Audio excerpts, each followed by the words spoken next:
මේ කවුද? මේ තමයි මාන්කුලමේ හිටපු කැමරාමන්.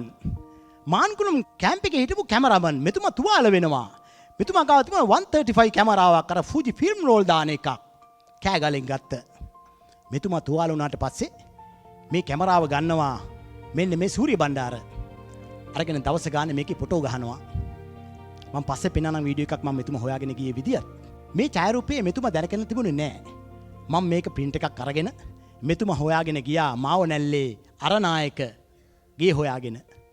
ගිහිල්ලා මේ ඡායාරූපෙ පෙන්නපුවාම එතුමාට මේක අදාහ ගන්න බැරුව ගියා. කොහොමද මෙහෙම ඡායාරූපයක් ආවේ කියලා. මේ තියෙන එතුමාගේ කැමරාවෙන් ගහපු තව ෆොටෝ එකක්. මේක අතද මිල කරන්න බෑ.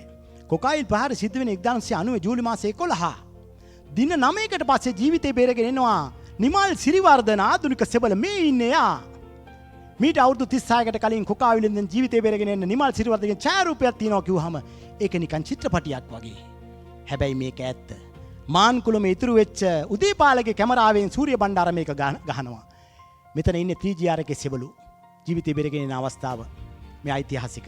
මේ කැමරාමන් උදේපාල අද මෙතන ඉන්නවා. උදේපාල මාවනල්ල අරනායක ඉඳන් ආවා. එන්න බලන්න.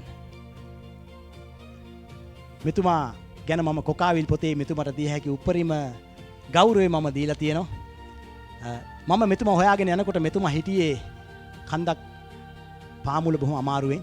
අදටත් මෙතුමා ඒ වෙඩිවැදිච්ච තැන් එක්ක බොහොම අමාරුවෙන් ගත කරන්නේ. ඔබේ කැමරාව ඉතුරු කරපු ඡායාරූප ඉතිහාසයක් ගොඩනගන්න මට ඉවහල් වෙනවා. ඒ නිසා මේ ගෞරවණීය පිළිගැන්වීමට උදේපාලට